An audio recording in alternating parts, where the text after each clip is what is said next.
guys, Twitch here, coming at you now with another video. Deck profile now. I know it's been a while, so I've been working on deck profiles. I have a few decks ready, but this is the first one. This is the one I've been playing the most. Burning Abyss. I wasn't a fan of it when it first came out, and then I actually got a really good deal on this deck from a buddy of mine. He played it. He wasn't the biggest fan of it. So he gave me a good deal on it, and he went and built some other decks, but that's not the point. So for now, let's just get into the deck profile. So first things first, for Burning Abyss monsters, you run triple Graph, triple Seer, and triple Scarm. You always run these guys. These guys are your main guys. They're the ones that get everything out, get stuff to hand.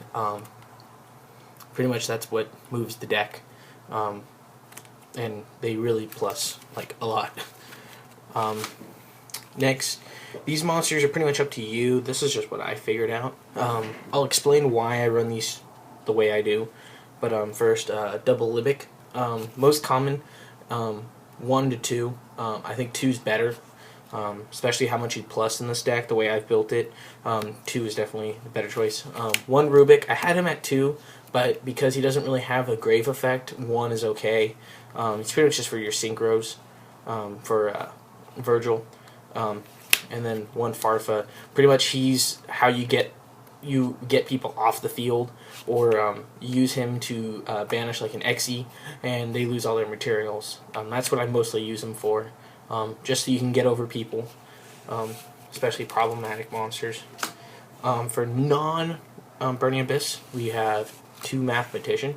I think 3 is too much and 1's not enough, so 2 is actually perfect, especially the way I built this deck, because the basic combo, let's say you open up with like this pretty much is the new tour guide in my opinion.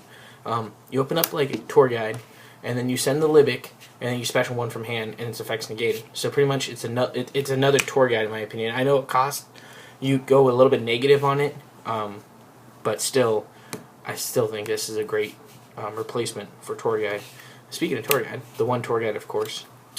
1 BLS. I did have a Dark Arm Dragon in here for a while, but BLS is just so much better, especially because you can use him more towards the mid-late game, instead like Dark Arm Dragon where it's early game, where you have to use him or else it doesn't work.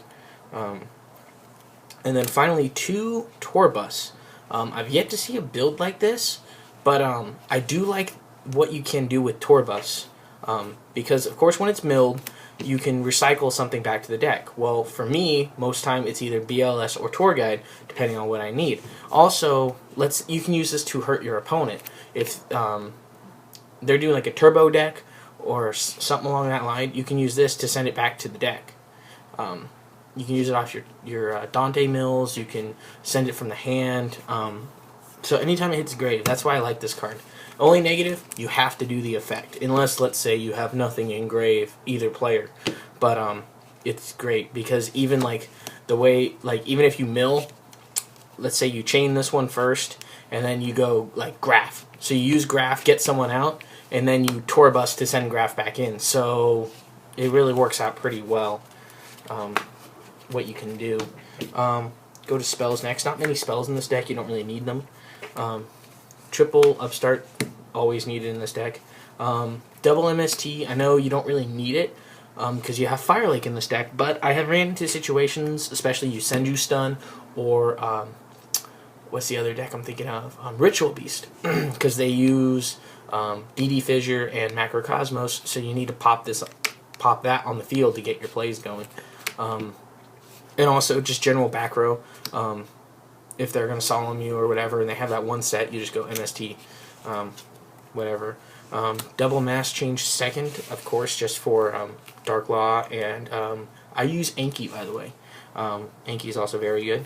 1 Foolish Burial, just kind of that extra plus in the grave, and then also Allure of Darkness. You really side this out most often, but he's great. This card is just great. If you want to just get a quick plus, and just go through the deck a little bit quicker. Next for traps, double Fire Lake. Really, Really good, especially because you can fake it out, because this is like the most feared card by your opponent. You can fake it out, and also you can do kind of a little bit of a setup. Like, you can do like Dante, or you set up like a wing blast next to it. You wing blast, send something back, and then you send like Graph or Seer, let's say. You special something else out, then you just chain this end phase to whatever they have. So you can kind of set up your opponent a little bit to get them into it.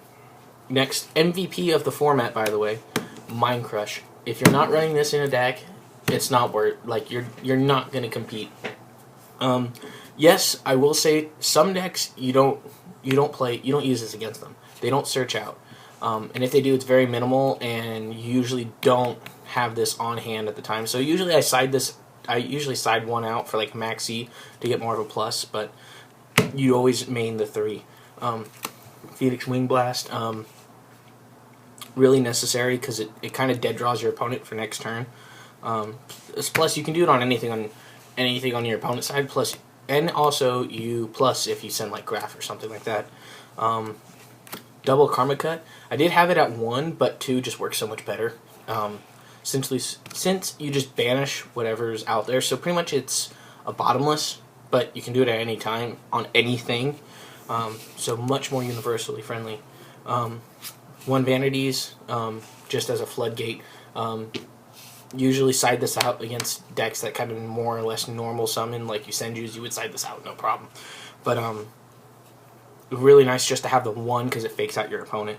And then, of course, 1 Crush Card Virus. Not necessarily the best card. I don't see why people really like it, but I like it because you plus as well as hurt your opponent, and you get to see their hand. And you get to see everything. So it's a really good card. I'm going to go to Siding. Side deck. Triple Maxi. Of course, more of the plus game. You really use 2, but the 3rd one comes in handy against decks that special summon a lot. So that's very good. 2 Level Limit Area B. I think it was Jeff Jones, if I remember correctly, used this at a YCS or ARG, I forget which event it was. But I tried it, and it's actually really good because against, like, let's say Shadalls, they can't attack. You Senjus, they can't attack you. Like nothing, because everything gets sent to defense position. And most monsters that are that level usually have more of an attack than a defense, so you can just get over them. I might bump it to 3, but I think 2 is perfect for this. 1 Regeki, of course, just for monsters. If your opponent just sets up a huge monster board and you're like, I can't get over it, Regeki. And then, of course, the 3rd MST, just in case you run into those decks that just have so many back row. Traps, Triple Imperial Iron Wall. I don't really use this that much. I use it mostly for Infernoids, which I don't run into too often anymore, or Ritual Beast. But I rather Maxi off Ritual Beast than Imperial Iron Wall. But usually I side in like 2 of these and 2 Maxi, so I get kind of equal balance of both. My main problem with this card is even with 3, you still don't really draw into it. And also, it's just a quick MST and they can keep going. So I don't really see that as a good card. But I do keep it in here. It does help out a lot. I don't know what I'd change for it. Maybe I'd drop in maybe Breakthrough Skill or a Dark Hole or something. Double Mirror Force just because. Double Divine Wrath. I like this card better than any other negation of effects.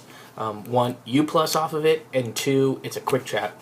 So your opponent literally has to counter trap it, and usually that requires them going negative or U plus off of it.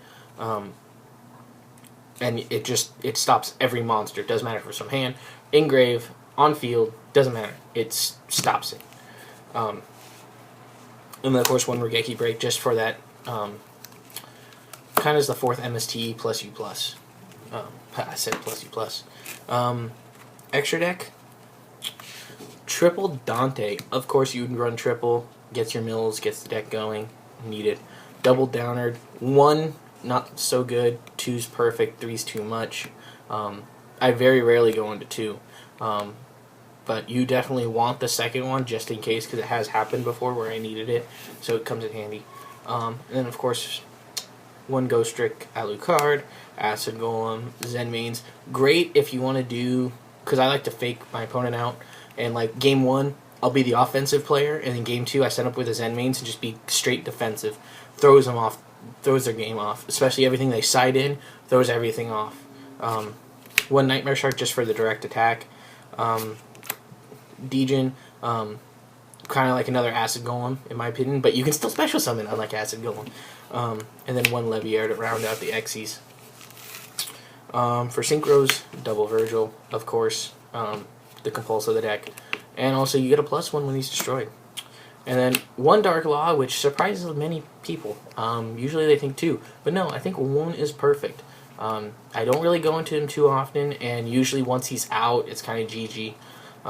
Because 24 is kind of hard to get over for some decks, or most decks right now, unless they use a trap card or something. And then one Anki, just as another direct attack, and also it's a 2800 beat stick, and you can also search out another Mass Change 2 to bring out the Dark Law. So it kind of goes through the deck a little bit quicker.